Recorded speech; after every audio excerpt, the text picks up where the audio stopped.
You heard the chatter during training camp and the preseason. Christian Fulton was on the field a lot. He got his knee cleaned up before camp, and the Chiefs were purposely running him through reps to see what kind of player he can be for their defense.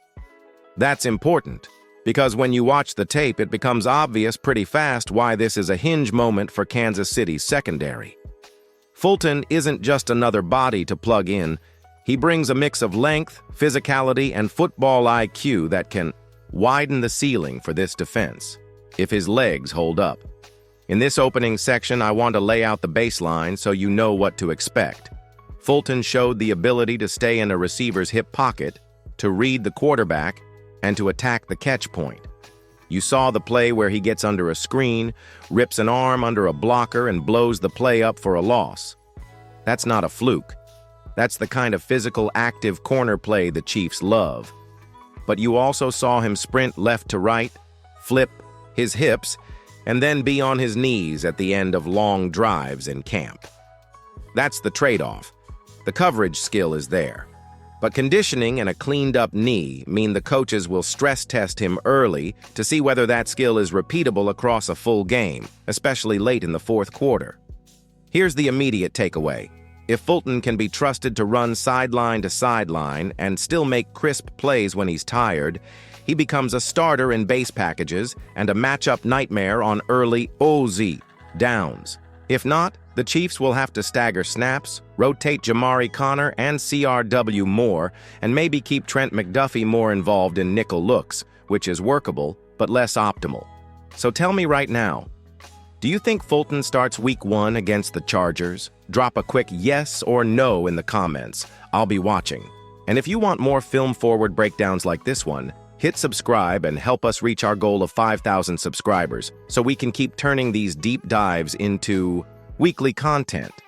If you like this primer, give the video a thumbs up and stick around, because next I break down the exact coverage tools that make Fulton dangerous when he's at his best, and why his ability to diagnose routes matters so much. When we dive into Fulton's coverage tools, this is where the tape really starts to tell the story of why he's such a key piece for the Chiefs. One of the things that stands out immediately is his hip pocket control. Watching him in man coverage, Fulton isn't just shadowing a receiver downfield. He's flipping his hips, mirroring routes, and staying locked into the receiver's space almost like glue. That ability to stay so close means he can attack the catch point, rip an arm under at just the right moment, and force a contested catch, or even a turnover if the ball pops free.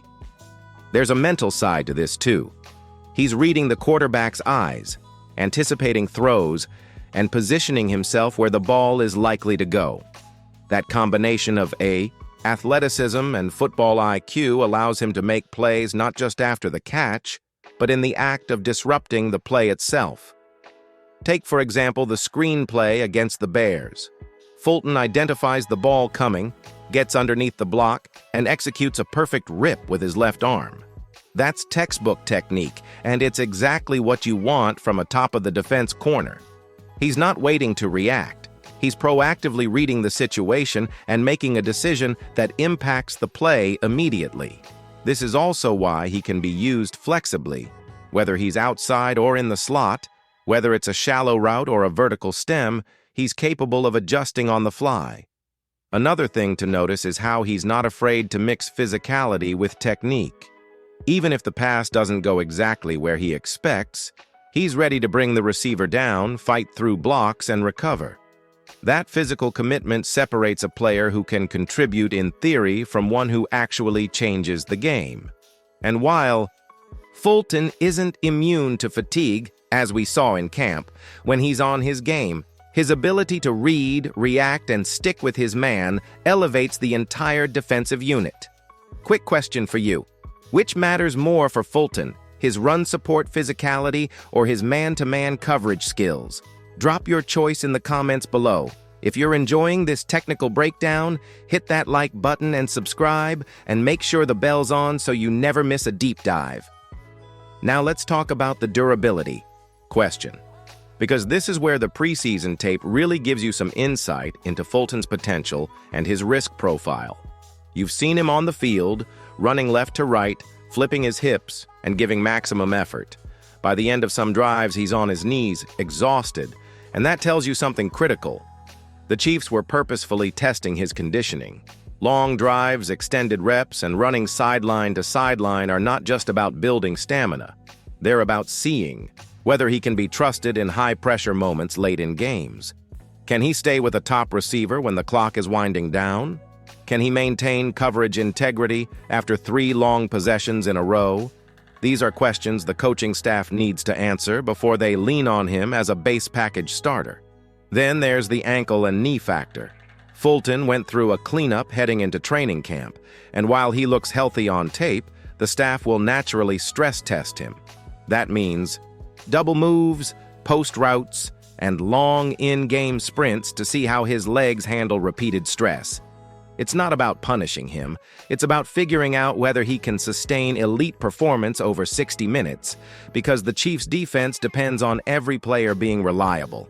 If he struggles under those conditions, the backup plan is to rotate Jamari Connor or CRW into the nickel more, or rely more heavily on Trent McDuffie. That works, but it's less optimal than having Fulton fully in the mix. From a fan perspective, this is one of the most exciting and nerve-wracking parts about watching Fulton develop. You can see flashes of a top-tier skill set, but you also understand why patience is needed.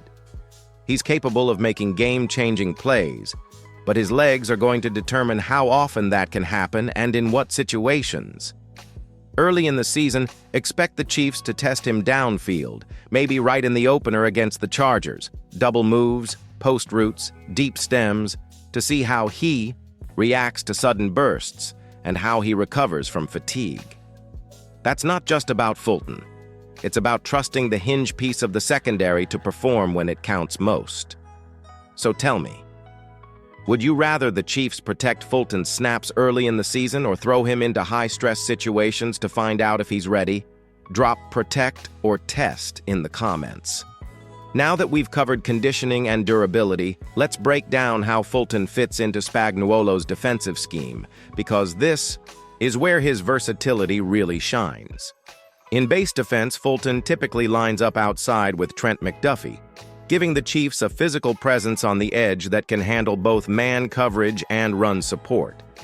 That length, athleticism, and ability to maintain outside leverage allow him to funnel receivers inside and force them into traffic, which is exactly what you want from a top-of-the-defense corner. But Spags doesn't just rely on base packages. When the team goes nickel, Fulton can move inside or stay outside depending on matchups, working alongside players like Jamari Connor or CRW. That flexibility is critical because the Chiefs' secondary depth isn't infinite, and having a hinge player like Fulton allows them to adjust on the fly without sacrificing coverage integrity. Let's also talk about press versus soft press. Fulton has the skill set to play a hard press at the line, jamming receivers and disrupting timing, but he's equally comfortable in soft press coverage where he uses his athletic traits to stay close and read the quarterback while giving himself a little more space. Soft press allows him to conserve energy and react to double moves without overcommitting. Hard press lets him aggressively challenge the route at the line. That dual ability makes him a headache for opposing quarterbacks, especially when combined with Spags' rotation of blitzers like Leo Chanel or linebacker stunts that create free rushers. If Fulton can disrupt timing on the outside, he indirectly impacts the quarterback's window, creating opportunities for incompletions or interceptions downfield. Another piece to notice is how Fulton complements Brian Cook. While Fulton handles outside leverage, Cook's awareness and positioning on the back end add an extra layer of coverage, meaning the quarterback can't simply pick on one side. Fulton's eye discipline, tracking the QB while staying locked on the receiver, is part of what makes that coordination work seamlessly. That chemistry allows the Chiefs to rotate between cover 3 shells, cloud looks, and man-heavy fronts without losing coverage integrity. So I've got to ask you, which look do you want to see more this season? Fulton in hard press outside or Fulton in the slot controlling space with soft press technique? Vote in the comments and share this with a fellow Chiefs fan if you're enjoying the breakdown. Now, let's wrap this up and talk about what Christian Fulton's role really means for the Chiefs' 2025 season. If he stays healthy and maintains his conditioning, he's more than just a rotational piece. He's a legitimate upgrade at the top of the defense. His ability to cover sideline to sideline, disrupt timing at the catch point, and support the run game gives the Chiefs flexibility and makes the entire secondary tougher to attack.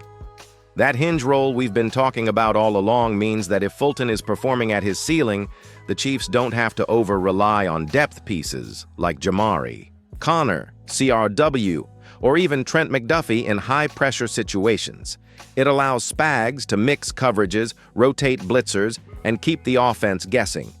But we can't ignore the risks. Fulton's past injuries, combined with the conditioning tests in camp and preseason, mean the team will still need to manage his workload carefully early in the season. If he struggles with fatigue or gets nicked up, the Chiefs may have to adjust on the fly, rotating in backups more frequently or relying on veterans to maintain coverage integrity. That said, the potential payoff is huge. When Fulton is locked in, the Chiefs' pass defense suddenly gains a physical presence that can match up with elite receivers, challenge the quarterback's timing, and participate meaningfully in the run game. That combination of versatility and football IQ is rare, and it's exactly why the team is leaning on him as a key hinge piece. Looking ahead to the opener against the Chargers, expect the Chiefs to test him early. Double, moves, post routes, and deep stems will challenge his legs and footwork. But if Fulton executes, he can make plays that swing momentum, break up passes, and force turnovers. The season could hinge on his performance, both for individual plays and for the confidence it gives the rest of the defense. Now it's your turn. Drop a bold prediction for Fulton in the comments. How many pass breakups or tackles do you see him recording in the opener or the first 3 games?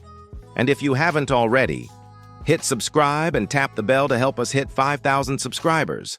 Every new sub helps us keep producing these film breakdowns.